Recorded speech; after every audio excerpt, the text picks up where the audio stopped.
Ito nga masakit, Mr. Chair. Yung biktima, ang makukulong pa ng 10 oras. Sana, ma'am. Ang kapal na mukha mo. Ang kapal na mukha mo. Biniktima nyo na nga, bibiktima nyo pa sa pamagitan, ipakukulong nyo. Sasampahan nyo ng kaso. Unang-una, illegal entry. Tapos pangalawa, Mr. Chair, kukwento ko na, nakabonet mga hinayupak na to. At sabi pa ng kanilang hepe, nung makausap ko, sabi ko, bakit nakabonet yung mga pulis nyo? Alam mo, sabi niya, kasi mainit dito sa Bulacan eh. Pati ako nga, nagbobonet ako eh. Recorded yan. Sinabi ng stupidong hepe ninyo. You can't deny anymore. Kahit na nasa court ito, kasi recorded yan eh. Kaya rin kayo nakabonet, kasi pinapayagan ng hepe ninyo na magbonet kayo sa operation dahil mainit daw. Imagine that kind of excuse, Mr. Chair. Ikaw po... Ano itong hepe? Ano itong hepe? Oh. Sir, kasama dito, sir. Upo ka dito. Itong masakit, Mr. Chair, eh. Biniktima na nga, nabugbog na nga, nakulong pa, at ipakukulong. Kasi, Mr. Chair, sabihin ko yung what transpired after that. So, nagkaroon ng commotion because nabulaga yung may-ari ng bahay. Sino kayo at wala kayong hawak na dokumento and all. At nakabonet kayo. So, pumalag, natural, Mr. Chair, kahit na ikaw, baka ito akyat bahay. So, dinampot po, sino dinampot dito? Si Mr. Vicente, at dinala po sa kulungan dahil resisting arrest daw. Or dahil, anong tawag nun, yung direct assault or something. Direct assault. Kinulong po siya. Ngayon, binisita po siya, sino yung anak niya, si Mr. Vicente. Karapatan niya bisitahin yung kanyang tatay. Pagdating po doon sa kulungan, pati itong si Mr. Julius Vicente, kinulong din ng mga hinayupak. Sana ma-pitch. For what reason? Bakit nyo kinulong yung bisita? Sino nagkulong nun?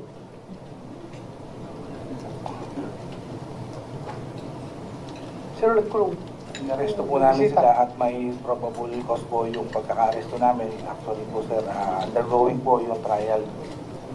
Lakasan mo boses mo. Huwag kang mahiya kung totoo yung sinasabi mo. Lakasan mo yung sinasabi mo. Your Honor, isang legitimate police operation po yung nangyari. Inaresto po namin sila at ongoing po yung trial para po sa kaso na isinampa namin. How can you say it's a legitimate operation? Number one, you are not wearing proper uniform and you are wearing bonnet. Natural, yung tao na pinasok nyo dahil wrong information binigay sa inyo at the wrong house at wala kayong dalang search warrant in the first place, dapat din yung pinasok yon. Illegal entry yon. Number two, wala kayong body camera. Number three, hindi nyo sinabi kung sino ang i-purpose na pagpunta nyo doon. Number four, nanampal kayo. Natural, papalag yung sinampal ninyo. Gawin mo sa bahay ko yan. God forbids. Hindi nyo kayang gawin yan sa mga taong alam nyo, papalag at may kakayang pumalag. Ginagawa nyo kasi mga pobre. Gawin nyo kayo sa bahay ni Senator Bato de la Rosa yan. Pasukin yung bahay ni Senator Bato, tapos sabihin nyo, search warrant para kay Juan de la Cruz, baka niratat kayo ni Senator Bato. Gets mo? Kaya nyo nagawa dito kasi alam nyo, walang kakayang lumaban. Pobre. Ang masaklap, pinasok nyo na nga, ginawa nyo na po ng illegal, binayolate nyo ng kanyang karapatan, at ngayon, kasampang pa ng kaso, ang kapal na mukha mo. Ang kapal na mukha mo, hinayupak ka. Napakakapal na mukha mo, ganyan. Comsec, you delete those words, ha? Yung, I'm sorry, Your Honor. Your Honor, kasi alam na alam ko itong kaso. Lumapit sa akin yung mga victims, Your Honor.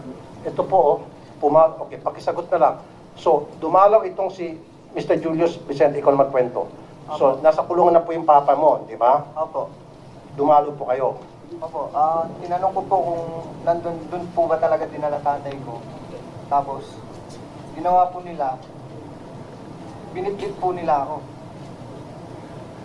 anong rason? Bakit daw kayo Hindi ko nga binibit? po alam kung bakit. Ha? So nakakulong ka? Kinulong po nila ako. Nakailang araw ka sa kulungan? Sa linggo din po. Bakit ka nakalabas? Nag-bail po. Nag-bail ka. Opo. Por anong kaso? Direct assault po. Nakipagsuntukan ka sa mga pulis doon sa loob ng istasyon. Magagawa ko po ba yun? Ang lalaki ng mga katawan po niyan. Bakit naman dali ka sa... Kaya Mr. Chair, mapapamura kayo. Pumunta lang itong pobre para hanapin yung kanyang tatay kung nandun nakakulong. Of course, pwede ba siya mag-direct assault? Istasyon ng pulis yun. And then, kinulong siya, kinasuhan ng direct assault. Sino nagkulong sa'yo? Si Yung Bernardo kalbo. Ay, yung ano, walang buhok. Dinadamay mo pa ako dito, Mr. Juan, ha? Bernardo. Hindi, ito ha. This is investigation in aid of legislation. Kahit na ongoing na yung kaso nyo sa korte, lahat ng tatanong dito sa inyo, para dito sa kaso na ito, in aid of legislation, kung hindi naman incriminating sa'yo, you can answer the question. To give clarity, para sabihin ng tao na wala kang tinatago. Nakakaya naman, naka-uniforme ka, tapos puro ka lang dyan na invoke my right to against self-incrimination. Tapos ang tanong naman is, hindi naman makaka-incriminate sa'yo. Ito yung mga factual questions kung leading to that, incident. Yun lang naman Yes, ang Your matanong Honor, dito. Hindi ka naman didiin dito. So, sagutin mo lang kung anong... Your Honor, allegation po nila yun, yung pagkaka-aresto po sa kanila sa site, yun po ang nasa affidavit at yun po ang tunay na nangyari. Hindi, ganito. Pinapit na naman ang basihan mo sa pinapit. Anong ilan mo nakita dito? Wala akong pakialam doon sa ama. Ha? Yung anak na pumunta sa estasyon, bakit nyo kinulong? Wala pong katotohanan yun, Honor. Sa site po sila na-aresto. Saan? Sa site po, malapit po doon sa pinangyarihan ng assault nila sa amin. Pati itong anak na bumisita sa Yes, estasyon? Your Honor. Oh, so doon ka doon sa set na Hindi po, Your Honor. Kita naman po sa CCTV po yun. may CCTV kayo? Opo, Na hindi ka hinuli doon sa Opo, site? Hindi po, siya lang po. Siya lang. Tatay ko lang po yung hinuli nila. Mr. Chair, i-contempt natin to. Mrs. kung mapakita natin sa CCTV na hindi Tingnan mo ka sa natin site. yung CCTV. Tingnan mo natin. Pakita sa CCTV, I want to put this guy in contempt. Saan yung CCTV? Can we show the CCTV?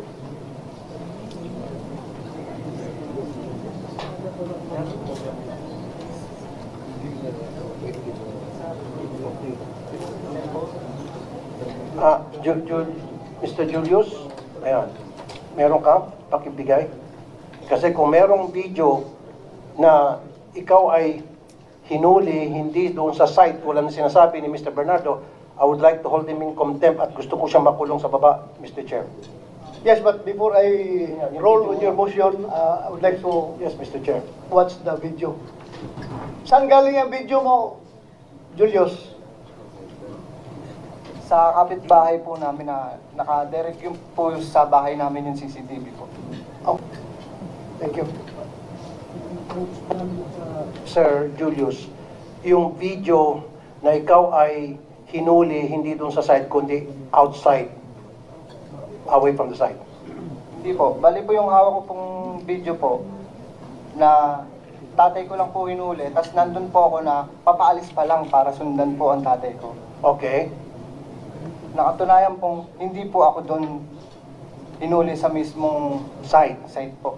Okay, so Tingnan natin yung video. Kasi when you say site, Mr. Chair, doon sa bahay na kung saan, sabi nila, nakita nila yung, may information sila, nandun yung subject ng warrant. Yun yung site. So, tingnan natin po yung video. Chair, habang nilitip yung video, pwede natin pakwento kay Mr. Rodelio Vicente yung pangyayari para malaman ng iba na hindi pa nakapanood ng Wanted sa radyo. Pwedeng pakikwento, Sir Vicente, yung pangyayari. Yes, Chairman. Ako nga pala si Rogelio Vicente. Nung araw pong yun, nung pumunta po sila ron, nanonood po ako ng TV, balita, hapon. Ngayon, may natidinig po akong nag-uusap dito sa may kusina ko, na si Bernardo, kausap yung anak kong lalaki na nagluluto. Ngayon po, habang nagluluto yung anak ko, habang nag-uusap po sila, Yung informer niya po pala, umakit na sa may bintana. Bintana namin sa may gilid. Ngayon po, siguro hindi siya makapasok dahil akala niya, kortina lang, pala, sarado pala yung loob. Lumabas po siya, pumasok po siya sa loob. Hindi ko alam na siya yung pumasok sa taas namin. Ngayon, yung manugang ko po nasa taas, sinigawan siya, sinigawan yung informer niya. Kaya nagulat ako, ba't may sigaw sa taas. Nung bumaba yung informer, sabi ko, hoy, bakit nandiyan ka sa loob? Sino ka ba ako? Paglabas ko po, tsaka lumabas to si Bernardo. Sabi ko, sir, bakit, sir?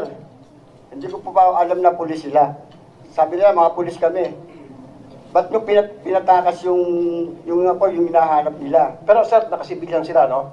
Opo. At nakabonet. Opo, nakaganon po sila ng ano. Yes, sir. Nakasaklop po sila. Kaya lumabas po ako, doon na po kami nagkaroon ng kuwanan, harangan, ng emosyon. Inarang mo. Hindi po, kinakausap po sa labas, wala pong sila ho yung nangaharas talaga. Pero yung hinahanap nila na suspect nandun sa loob ng bahay mo, Wala po, hindi po namin kilala yun eh. hindi nyo kilala. Hindi po namin kilala. Wala doon sa loob. Opo. Kami lang po nung nandun, yung anak ko nga lang po, tsaka yung mga apo ko.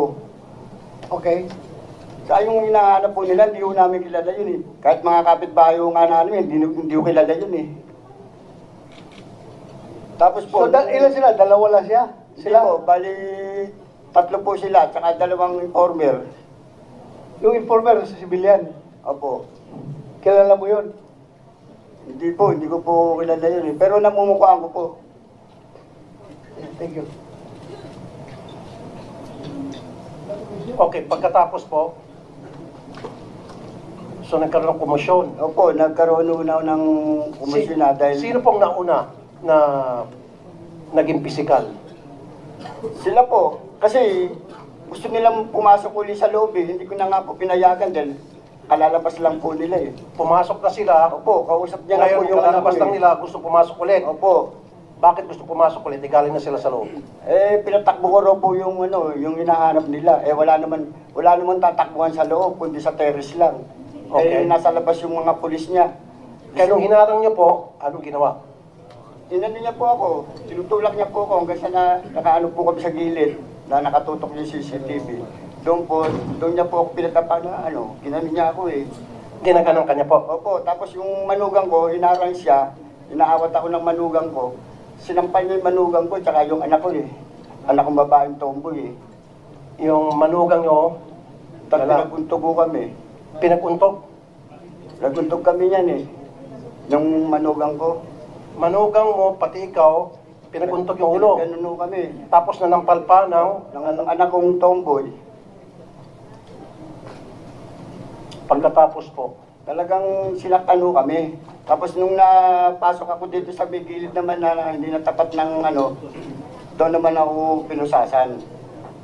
Pagka po Saan kasalanan daw po nung pinusasan kayo? Wala ho ba siyang binasa sa inyo na Miranda rights na may karapatan? Wala po, wala. At Doon na wala. lang po sa sa munisipyo na lang po. Basta't pinusasan ka, walang Opo, sabi-sabi. wala. Matapos kayo pusasan, ano pong sabi sa inyo? Dinala niya na ako sa may munisipyo. Pagdating sa munisipyo, ano pong nangyari? Hindi sinabi sa inyo kung bakit Wala pa po sila sinasabi. Basta sabi nila, yung kakasuhan na lang daw nila kami. Hindi sinabi sa inyo kung anong kaso, bakit ka nandun sa munisipyo? Presinto? Pero asol nga daw po eh, na paglaban sa kanila eh. Tinadyakan ko raw po sila eh. Tinadya ka Tingnan nyo naman yung katawan nila, sa katawan namin mag-ama. Kung lalaban kami sa kanila o... At saka lalaban So, kami. kasama po si Corporal Joel Dicen. Opo, sila 3 po. At saka si Bernardo. So, itong dalawang malalaking katawan. Opo. Bali 3 po sila. Ganon din po, malalaking katawan. So, tapos kinasuhan ka ng direct assault. Direct assault. Okay. Ilang araw po kayo nakulong? 1 linggo rin po, mahigit. Mga 1 linggo isang araw. Nagpiyansa kayo. If I remember, Mr. Chair, pinalitan ko yung piyansa nila. Ako po, kasi yung nagpiyansa sila, gumasto sila. So, yung pampiyansa nila, ako po yung nag-abono. Mr. Rodelio, so pakikwento na po. So, habang nakakulong, yung tatay nyo, kayo po ay pumunta sa... Saan yun? Ganun pa. So, sige, Mr. Rodelio, sir, nasa loob ka ng kulungan. Opo. Doon ka ba dinalaw ng iyong anak?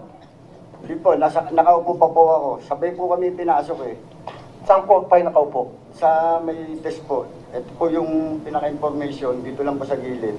So pinuntahan ka ng anak mo. Po, pagkapasok po ng anak ko, binuhat po nila eh. 4 po yata silang bumuhat o 3. Sino-sino pinagbuhat sa'yo? Yung anak ko po binuhat nila eh. Sila yung bumuhat eh. So, doon sa istasyon, hindi na doon sa bahay Po, ninyo. hindi po. So pumunta yung anak mo doon para, Tingnan ako kung saan ako dinala. so nakaupo ka doon at nakaupo yung anak mo. Opo, hindi. Sa bench. So, Hindi po, pagpasok pa lang po kasi nila ng anak ko, binuhat na nila eh. Binanatan nun nila doon sa loob, may CCTV na, may CCTV ho doon, obligado. binanatan nila. Binanatan nila yung anak ko, tingnan yung katawan ng anak ko. Siyempre, kayo man lumagay sa akin, magulang ako. Napakasakit nung babanatan mo yung anak ko, tatlo kayo. So may CCTV sila. Sakto yun, meron, dahil ano po yun, Pero pag station po yun. i-request natin yung CCTV, Mr. Chair, sigurado ako sira ng CCTV. O hindi gumagana. For sure na yan. So ngayon, binitbit yung, ikaw, Julius, binitbit ka, at binanatan ka raw? Opo. Ano yung sabihin ng binanatan, sir? Pinagsasampal po ako. Tinadyakan po ako. Sampal, tadyak. Mahilig pa naman nampal mga itong lalaking to. Opo. Puro sampal kasi yung ate mo, sinampal niya, tapos ikaw sampal. Opo. Siguro pag sampalan, ito yung magaling, Mr. Chair. Dapat sampal king ang tawag dito kay Bernardo. O boy sampal. Bagay sa kanya, sa mukha niya, boy sampal ang pwedeng ibansag dito. So ngayon, sinampal ka ni boy sampal. Opo. Tapos sabay, kinulong ka. Opo, nagantay pa po kami nun dun matagal. Okay. Nasaan yung video dyan na inaresto ka po?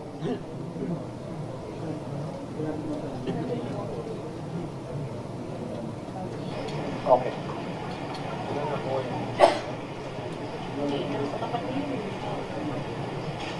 Ayan po yung video, yung pagpasok.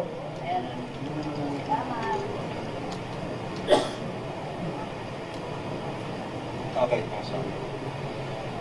Nakarating na yan eh.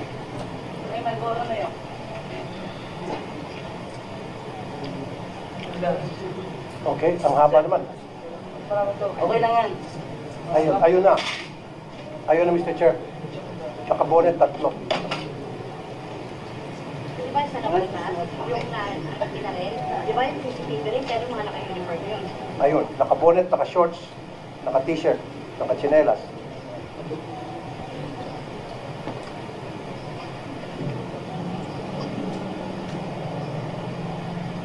Okay. Habang pinapanood natin yung video, Mr. Chair, bakit kayo nag-bonnet? Ba't di ka nag-uniform? Kung kayo po ay legit yung operation ninyo at serving a warrant to a subject na you thought o ayon sa inyong asset ay nandun sa area, why not wear your uniform with body cam at bakit naka-bonnet? Your Honor, Sige, part, wait. part lang po ng accessories ng mga riders yun. Accessories? Fact po na yung lugar po na yan, sir, ay I've been Compa Commander there for almost 2 years.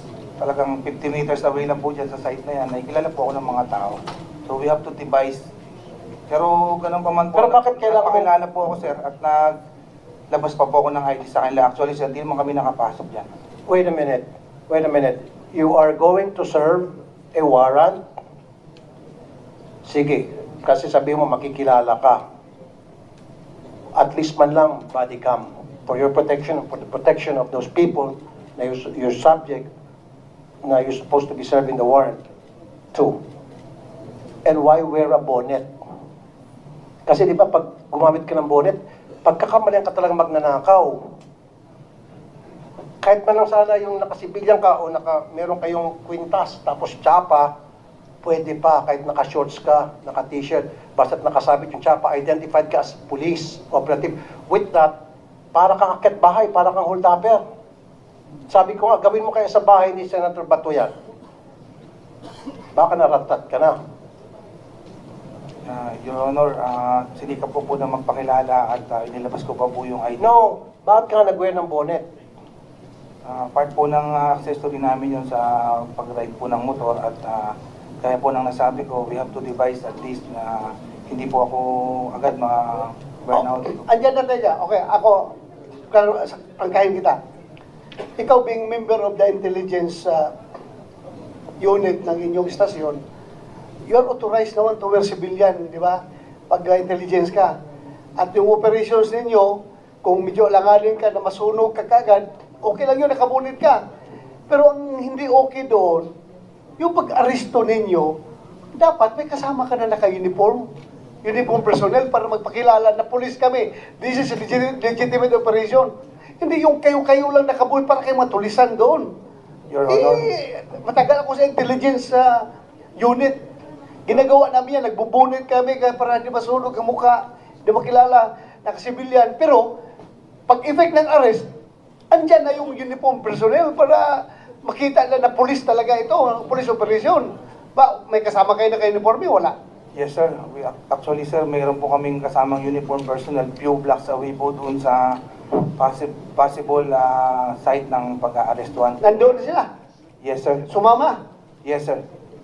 Wala man ako nakita niya sa CCTV. Few blocks away po dyan. Actually, kalsada. Few blocks away. So, pag effect nyo ng arrest, hindi sila pumunta. Hindi na po nagkaroon kasi po ilang minuto lang po yung nangyari na nagkaroon na po ng commotion. Mr. Chair, few blocks away is the police station. Ibig sabihin, nandun sa police station. Kaya nga. No sir, dyan po sa mismong residence 3. Sir, anong difference ng warrant o pare sa search warrant? Define the difference. Sir, yung search warrant is yung person ang target po. Unlike po sa search warrant is ang subject po is yung mga bagay. Mga bagay. So, di ba, para ikaw ay makapag-serve ng warrant of arrest sa isang tao na nasa loob ng bahay, kailangan mo din ng search warrant. Yes or no? No sir, actually pwede po namin i-serve yung warrant of arrest. Ano man po ang location No, na nasaan man po siya. sandali. Nasaan dito yung Napolcom? Napolcom, makinig kayo, sir, ha? Sabi, pinadefine ko sa kanya ang difference ng search warrant sa warrant. Sabi niya, yung warrant is for a subject, a person. Yung search for a thing. Okay ako doon. Now, sabi ko, pag ikaw ay mag-serve ng warrant sa isang tao na nasa loob ng bahay, dapat ba kailangan mo ng search warrant? Sabi niya, no. Napolcom, ano po opinion nyo? Your Honor, maraming po salamat. Kung hindi naman po magse-search sa loob ng bahay at hahanapin lang yung taong kinakaukulan na nakalagay naman doon sa warrant of arrest, hindi na po. At Hindi na po kailangan ng search warrant? hindi na po kailangan pansamantala na wala naman pong hanapin sa loob. Yung warrant of arrest lang po ng taong kinakaukulan. So, ibig sabihin, anybody can enter the house of anybody kung sa tingin nila nandoon yung kanilang target. That is very dangerous, Attorney Bernardo. So, ibig sabihin, lahat ng pulis natin, basta meron siyang hawak na warrant of arrest, pwede niya pasukin kahit na kaninong bahay, kahit na bahay mo. Kasi tulad ng sinabi nito, meron kami information na itong subject namin ay sa bahay ni Attorney Bernardo, pwede ka nang pasukin. Without the probable cause. Yung sinasabi mo, kung meron kang probable cause, kung nakita ng dalawang mata mo, o kung nakita mo dyan sa bintana na nagpapaypay, nakabukas ang bintana, then there's the probable cause. Pero kung wala ka nakita, base lamang sa chismis na sabi ng asset, nandyan yung subject, kailan mo ng search warrant naman siguro, Attorney, sir? If I may quote, Your Honor, please. Yes, sir. Narito po sa Section 11 ng Rule